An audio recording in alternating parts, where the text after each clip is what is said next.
Hello friends, welcome to my YouTube channel. आज मैं आपके सामने त्र्यंबकेश्वर नामक ज्योतिर्लिंग का वर्णन करूंगी।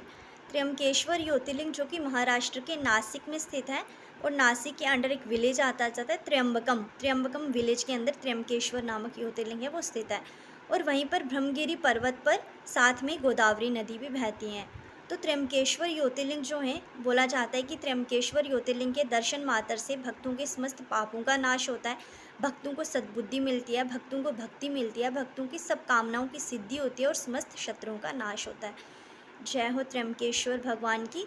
तो महाशिव पुराण में इसका वर्णन आता है। सूत जी ऋषियों से कहते हैं कि हे ऋषियों, ये जो कथा है, ये पावन कथा मैंने व्यास देव जी से जिस प्रकार सुनी है, मैं उसी प्रकार आपके सामने इस कथा का वर्णन करूँगा। आप इसको श्रद्धापूर्वक सुनिएगा।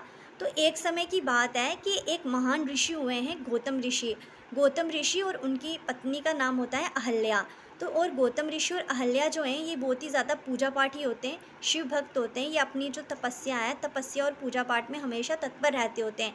इनका प्रतिदिन का काम होता है सुबह जल्दी उठना, भक्ति करना, पार्थिव शिवलिंग बनाना, अग्निहोत्र करना, और सारा दिन ये इसी तरह से अपनी दिनचर्या का कार्य करते हैं। और जो गौतम ऋषि हैं, वो अपने शिष्यों को अच्छे से शिक्षा भी देते हैं। उनका जो आश्रम होता है वो वहीं पर होता है, ब्रह्मगिरी पर्वत के आसपास। तो एक बार क्या होता है कि वहीं पर क्या हो जाता है कि महान अकाल पड़ जाता है। मीन्स कि वर्षा का आवर्षण होता है। वर्षा जो है वो 100 वर्षों तक वहाँ पे बिल्कुल भी वर्षा होती नहीं है। तो उससे क्या हो जाता है कि महान अकाल पड़ जाता है। अकाल पड़ने से वो जो वहाँ का जो वन है ना, वन के जो पशु पक्षी होते हैं, जीव जंतु होते हैं, जितने जितने मीन्स लोग होते हैं, वो बहुत ही ज़्यादा परेशान हो जाते हैं और सब के सब ना वहाँ से जाने लगते हैं। जैसे पशु पक्षी, ऋषि मुनि इसकी जो फैमिलीज़ होती हैं, वो सभी वहाँ से जाने लगती हैं। तो गौतम जी क्या करते हैं, गौतम जी तपस्या करने का सोचते हैं। वो अहल्या देवी से डिस्कस करते हैं और कहते हैं कि मुझे क्या करना चाहिए, वरुण देव जी की तपस्या करनी चाहिए। तो ऋषि हैं जो, वो गौतम ऋषि क्या करते हैं कि वो 6 महीने तक वरुण जी का तप करते हैं। तो 6 महीने तक जब उनका तप पूर्ण होता है, उसके बाद वरुण देव प्रकट होते हैं और ऋषि से कहते हैं कि आपने मेरा तप किया, मैं आपके तप से प्रसन्न हूँ, आप बोलो आपको क्या प्रॉब्लम है।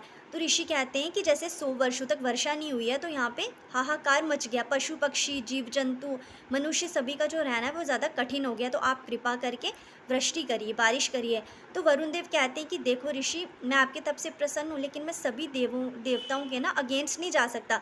मीन्स सभी देवताओं की ये मर्जी है कि वर्षा नहीं होगी कुछ काल तक यहाँ पे, तो मैं उनके अगेंस्ट नहीं जा सकता, मैं अपोज नहीं कर सकता। लेकिन मैं इतना कर सकता हूँ आपके फेवर में कि आपको मैं ऐसा जल प्रदान करूँगा जो कि अक्षय होगा, जो कि मीन्स कभी भी ख़त्म नहीं होगा। वरुण देव गौतम जी से कहते हैं कि आप क्या करिए, यहाँ पे ना अब एक गड्ढा करिए। तो गौतम जी क्या करते हैं, अपने हाथ से ना एक गड्ढा करते हैं।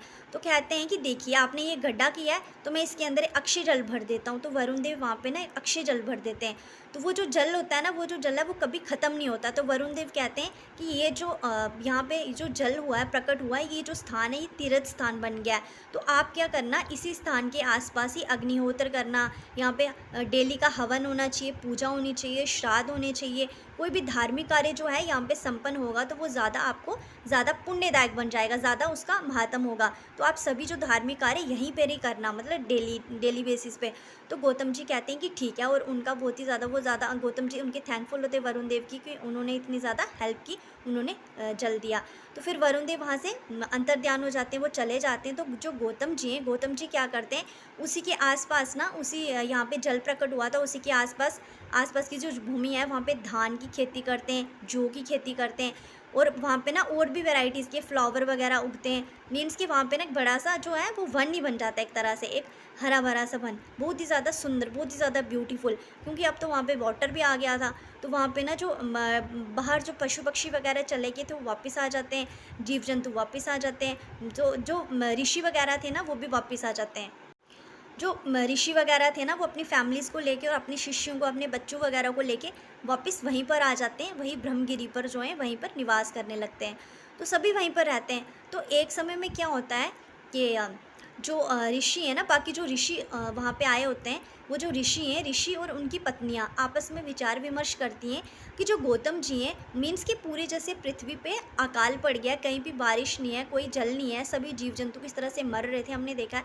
लेकिन ये जो वन है, इस वन में ये वन हरा भरा और सिर्फ गौतम जी की बदौलत। गौतम जी मीन्स कि इतने पूजा पाठी, इतने वो कैसे हो गए, मीन्स कि उनको ना अंदर ही अंदर जेलस हो रहा होता है कि हम जो जल वगैरह ले रहे हैं ये इनकी बदौलत ले रहे हैं। लेकिन ये मीन्स इनके अंदर ऐसी क्या पावर है, ऐसी क्या चीज़ है कि इनको जल मिला, हमें नहीं मिला। तो वो क्या करते हैं ना, वो अहल्या देवी को ना, मीन्स उनकी जो वाइफ्स हैं वो ऐसे कुछ टॉन्ट्स वगैरह करती हैं, तो अहल्या देवी को थोड़ा परेशान करती हैं। फिर वो घर जाके ना अपने पति को भड़काती हैं, अपने पतियों को कहती हैं कि आप नहीं जल ला सकते थे, आप नहीं तप कर सकते थे, पूरी यहाँ पृथ्वी पे जल की कमी हो गई है, वहाँ पे गौतम जी ने जल लाया, वो इतने मीन्स इंपॉर्टेंट बन गए, सभी उनको प्रायोरिटी देते हैं, उनको इतना मानते हैं। लेकिन आपने क्या किया, आपने तो कुछ भी नहीं किया। तो जो सभी ऋषि होते हैं ना, उनको बहुत ही ज़्यादा बुरा लगता है कि उनकी पत्नियां उनको किस तरह से बोल रही हैं। तो वो जो सभी ऋषि हैं वो क्या डिसाइड करते हैं कि उनको भी तप करना है, मीन्स अपनी वाइफ्स को दिखाने के लिए कि हम भी कुछ हैं भाई, ऐसा नहीं है कि हम कुछ नहीं हैं। तो वो डिसाइड करते हैं कि उनको तप करना है। तो वो सभी क्या करते हैं, तप करने के लिए चले जाते हैं। वो तप करते हैं गणेश जी का। तो उनके तप से प्रसन्न होकर जब गणेश जी प्रकट होते हैं तो गणेश जी कहते हैं कि क्या चाहिए आपको। तो सभी ऋषि कहते हैं कि हमें इस तरह से गौतम जी को कष्ट देना है, तो आप हम पे कृपा करिए। तो गणेश जी को सुन के बिल्कुल अच्छा नहीं लगता। गणेश जी उनको बहुत समझाते हैं। गणेश जी कहते हैं कि देखो, पूजा पाठ भक्ति कार्य ये जब चीज़ें की जाती हैं परोपकार करने के लिए, परोपकारी चीज़ें किसी का हित करने के लिए की जाती है, मीन्स किसी को कष्ट देने के लिए नहीं की जाती। अगर आप किसी को कष्ट देने के लिए ये चीज़ करोगे ना, तो ये आपके ऊपर ही पड़ेगा। आपका तो मीन्स डबल ट्रिपल टाइम्स आपका जो लॉस ही लॉस होगा, आपको बहुत ज़्यादा हानि होगी। तो आप ऐसा मत डिसाइड करो, आप ऐसा मत करो, आप कुछ भले के लिए अच्छी चीज़ मेरे से मांगो। गणेश जी उनको बहुत समझाते हैं, लेकिन उनके समझाने पर भी ऋषि मुनि नहीं मानते। गणेश जी उनको फिर कहते हैं कि जो गौतम जी और उनकी पत्नी अहल्या हैं, ये बहुत ही ज़्यादा धार्मिक हैं, बहुत ही ज़्यादा मीन्स सद्भाव वाले, धार्मिक प्रवृत्ति वाले, अच्छे विचारों वाले, मीन्स एक तरह से भगवान जी से कम नहीं है। तो अगर आप इनका अहित करोगे ना, तो भगवान भी आपसे रुष्ट हो जाएंगे और आपका ही अहित होगा। इसलिए आप ऐसा मत डिसाइड करो, आप त्याग दो ये विचार। लेकिन वो नहीं मानते। तो गौतम जी और उनकी पत्नी ने ना 10,000 वर्षों तक का पहले से तप किया होता है, मीन्स बहुत ही ज़्यादा पावरफुल ऋषि आप बोल सकते हो, बहुत ही ज़्यादा महात्मा टाइप के ऋषि होते हैं। उनके दर्शन करने से भी ना इंसानों के पाप जो हैं वो ख़त्म हो जाते हैं। तो गणेश जी उनको बहुत समझाते हैं, लेकिन ऋषि नहीं मानते। लेकिन अब गणेश जी भी परेशान होते हैं, अब असमंजस में होते हैं, क्योंकि उन्होंने उनका तप किया था। तो भगवान जो है, भगवान भी परेशान हो जाते हैं जब ऐसे भक्त उनकी भक्ति करते हैं। भगवान को भी ना चाहते हुए भी वर देने पड़ते हैं, लेकिन उनका जो रिज़ल्ट है बाद में बुरा ही होता है। तो फिर गणेश जी कहते हैं कि ठीक है, आप लोग जैसा चाहते हो वैसा ही होगा। तो उसके बाद क्या होता है फ्रेंड्स कि जो गणेश जी है ना, गणेश जी गौतम जी के वहाँ पे खेतों में ना एक गो बन के आते हैं, एक पतली सूखी सी गाय बन के आते हैं, बहुत कमज़ोर गाय, दुर्बल गाय। वो गाय जो महात्मा जी के जो धान और जौ के खेत थे ना, वहाँ पे आके जौ चरना शुरू कर देती है। तो गौतम जी वहीं आसपास थे। गौतम जी देखते हैं कि एक दुर्बल गाय आई है, तो गौतम जी बहुत ही ज़्यादा दयालु होते हैं, बहुत ही काइंड होते हैं। तो गौतम जी जाते हैं और थोड़ा सा धान ना अपने हाथ में लेके और जो गाय है, गाय के मुंह के आगे रखते हैं, कहते हैं कि ले तू खा।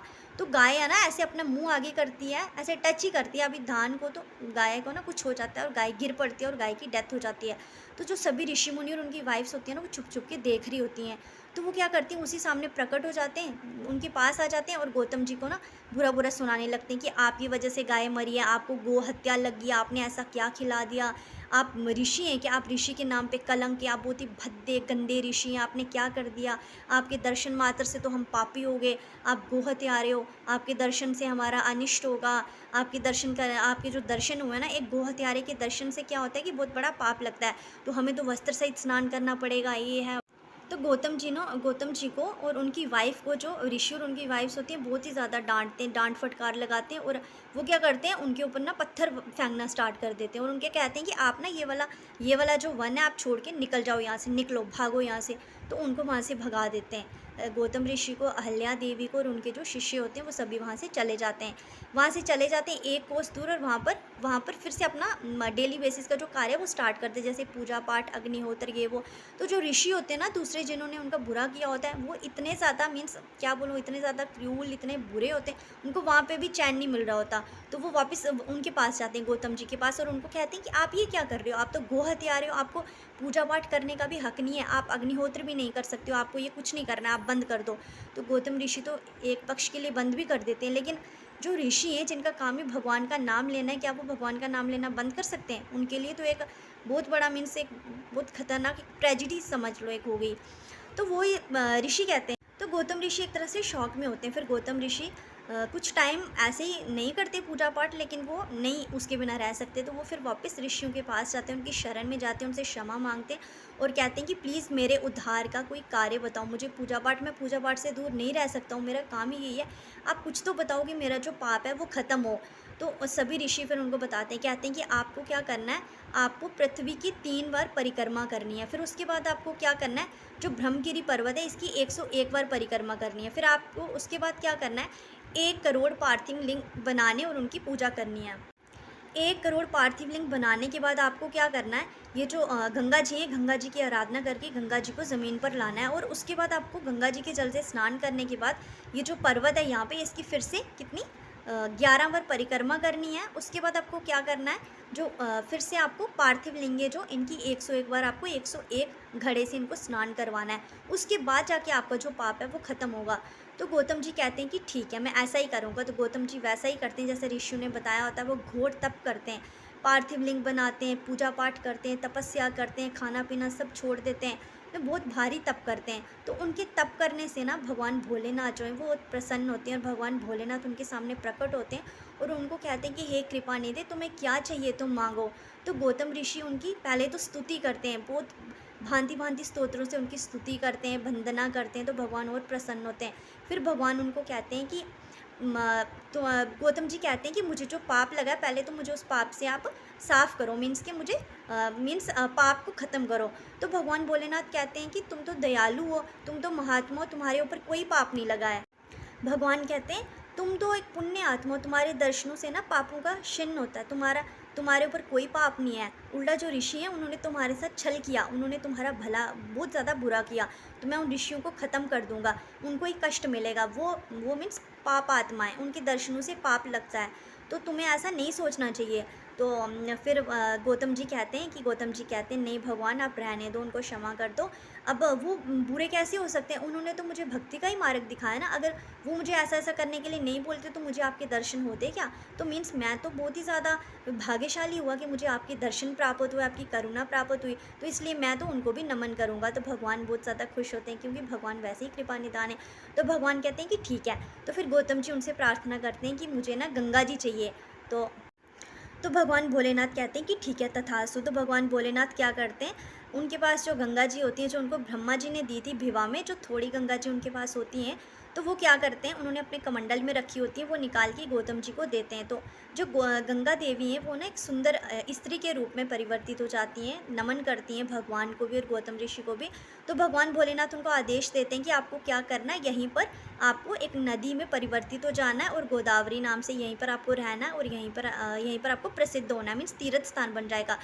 तो वहीं पर ना सभी देवी देवता भी आ जाते हैं और सभी भगवान का भी सत्वन करते हैं, गंगा देवी की अर्चना करते हैं और उनसे यही प्रार्थना करते हैं कि आप यहीं पर विराजमान हो जाएं। लेकिन गंगा देवी कहती हैं कि हे भगवान और हे देवी देवताओं, मीन्स ये जो कलयुग है ना, ये जो मृत्यु लोग है, यहाँ पे लोग मेरी इंपॉर्टेंस नहीं समझते, मुझे मीन्स लेस प्रायोरिटी दी जाती है।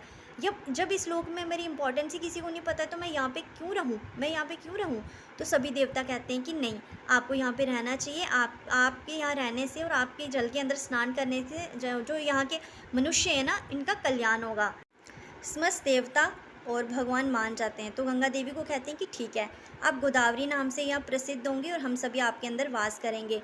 जब क्या होगा कि जब जो बृहस्पति देव है ना, जो महात्मा बृहस्पति हैं, जब वो सिंह राशि पर आएंगे और उस टाइम क्या होगा कि जितने तीर्थ हैं, जितने देवी देवता हैं, हम सभी देवी देवता आपके अंदर वास करेंगे। याद रखिएगा, जब भी क्या होगा कि जब बृहस्पति देव हैं जब सिंह राशि पर आएंगे, तब क्या होगा, हम सभी यहाँ पर आएंगे और हम आपके अंदर ही रहेंगे। और उस समय क्या होगा कि हम यहीं पर कुछ काल तक रहेंगे और उस समय जो बाकी तीर्थ है ना, जैसे ये प्रयागराज आ गया, गंगा जी आ गई या और जो तीर्थ हैं, उन सभी के तीर्थों के अंदर जो स्नान है ना, उनका कोई फल नहीं होगा। बिकॉज उस समय क्या होगा, उस पर्टिकुलर टाइम पे कि जो सभी तीर्थ हैं वो वहाँ गोदावरी नदी में स्नान के लिए आएंगे और वहीं पर वास करेंगे। और वहाँ का जो गोदावरी नदी है ना, वहाँ मीन्स बहुत ही विशेष बन जाएगी, बहुत ही ज़्यादा इंपॉर्टेंट हो जाएगी। वहाँ पे ना सभी भगवान वास करेंगे, मीन्स सभी भगवान वास करेंगे। तो आप खुद ही सोच लो, सभी तीर्थ वास करेंगे तो वहाँ के बाकी तीर्थों पर उस समय स्नान का कोई महत्व नहीं होगा। तो फिर कहते हैं, देवी देवता कहते हैं कि हम यहीं पर रहेंगे, और भगवान तो हमेशा आपके अंदर ही वास करते हैं। आप जैसे भगवान की जटाओं में रहती हो, तो भगवान तो आपसे दूर रहते ही नहीं है। आप ऐसा मत सोचो। तो गौरी माता भी गंगा माता को समझाते हैं कि हम सदैव आपके अंदर ही वास करेंगे। फिर वहाँ पे क्या हो जाता है कि गोदावरी नदी के साथ ही त्र्यंबकेश्वर नाम का जो ज्योतिर्लिंग है वो होता है। तो त्र्यंबकेश्वर नाम के ज्योतिर्लिंग के अंदर भगवान होते हैं, तो भगवान मीन्स पास ही हुए, तो वहीं पे प्रादुर्भाव हुआ उन वाले ज्योतिर्लिंग का। तो वहीं पर फिर भगवान भी रहते हैं, और जो गोदावरी जी हैं वो भी बहती हैं। तो वहाँ पे जो गोदावरी जी है ना, वो गौतमी के नाम से भी प्रसिद्ध हुई, क्योंकि गौतम जी ने तपस्या करके गंगा जी को लाया था। तो वहाँ की जो गंगा जी वो गोदावरी नाम से प्रसिद्ध हुई, और गौतमी दो नाम से प्रसिद्ध हुई। तो वहाँ पे जो देवी देवता हैं वहाँ पे पूजा करके फिर वो अपने धाम को वापस चले जाते हैं। भगवान भी अंतर ध्यान हो जाते हैं। तो जो गौतम ऋषि हैं वो बहुत ही ज़्यादा प्रसन्न होते हैं, और वहीं पर भगवान की पूजा अर्चना करना शुरू कर देते हैं, अच्छे काम करना शुरू कर देते हैं, बाकी शिष्यों को समझाना शुरू कर देते हैं। तो कहा जाता है कि जो त्र्यंबकेश्वर नामक ज्योतिर्लिंग है, इस कथा का कोई श्रवण भी करता है, कोई पठन भी करता है, तो उसके जो जितने भी पाप कर्म है ना, वो सभी खत्म हो जाते हैं, और वापस वो इस मृत्यु लोक में जन्म नहीं लेता है, और उसका जो है ना, उसका जो धाम में जो स्थान है वो निश्चित हो जाता है। तो भगवान की हमेशा हमें क्या करनी चाहिए, श्रद्धा से पूजा करनी चाहिए। भगवान के जो ये वैदिक ग्रंथ वगैरह होते हैं ना, इनको श्रद्धा से पढ़ना चाहिए। भगवान ने हमारे लिए ये बनाया, हमारे लिए भेजेंगे, हम भेजेंगे तो हमारी जो बुद्धि, हमें सद्बुद्धि आएगी। हमारे अंदर जितने विकार है ना, ये पाप वगैरह वो नाश होंगे, विकारों का नाश होगा। जो गुस्सा वगैरह हमारे अंदर भरा रहता है, आलस भरा रहता है, तो इसलिए पॉजिटिविटी आएगी। तो हमें ये ग्रंथों का जो है पठन करना चाहिए। तो भगवान ने खुद ही कहा है कि मेरे स्तोत्र का, मेरे ज्योतिर्लिंगों का, मेरे ग्रंथों का जो पाठ करेगा, मैं उसकी समस्त कष्टों को दूर कर दूंगा, उसकी इच्छाओं को पूरा करूंगा, और उस पर अपनी कृपा बनाए रखूंगा। तो त्र्यंबकेश्वर ज्योतिर्लिंग की जय हो। और आई होप सो कि आपको ये ज्योतिर्लिंग जो आपने ध्यान से सुना होगा, तो भगवान भोलेनाथ आप पे अपनी कृपा बनाए रखें। तो अगर आपको मेरी ये मीन्स जो मैंने आपके सामने जो डिस्क्राइब किया, अगर आपके सामने मैंने जो वर्णन किया, होप सो कि आपको आपने ध्यान से सुना हो और आपको अच्छा लगा हो। तो प्लीज़, अगर आपको मेरे ज्योतिर्लिंग जो मैं आपके सामने वर्णन कर रही हूँ, अगर आपको समझ आ रहे हैं और अच्छे लग रहे हैं, और भगवान में आपकी श्रद्धा बढ़ रही है, तो प्लीज़ मेरे साथ जुड़े रहिए। मैं आपको और ज्योतिर्लिंगों के बारे में भी बताऊँगी, और भी उसके बाद में और मेन्स जो इम्पोर्टेंट, जो अच्छी भक्ति वाली कथाएँ, उनका भी वर्णन करती रहूँगी इस चैनल पे। तो ठीक है, आप मेरे चैनल को लाइक करें, शेयर करें और सब्सक्राइब करें। ओम शिवाय नमः।